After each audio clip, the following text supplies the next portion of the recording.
Hi and welcome, I am here today with HUAWEI P40 and I'll be showing you how to take screenshots without pressing any buttons. First we have to go to the settings, and here we need to find accessibility features.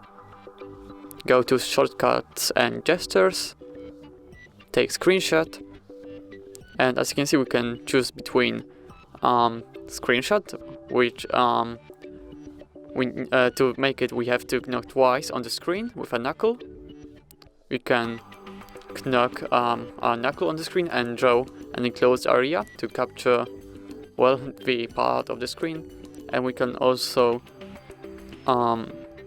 draw an S to take a screenshot. So let's go with the first one.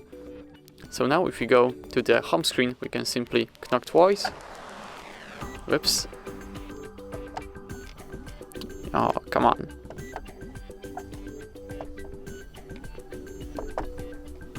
Oh, as you can see we have taken a screenshot by knocking on our phone twice.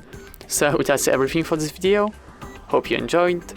Thank you for watching. Please leave a like and subscribe to our YouTube channel.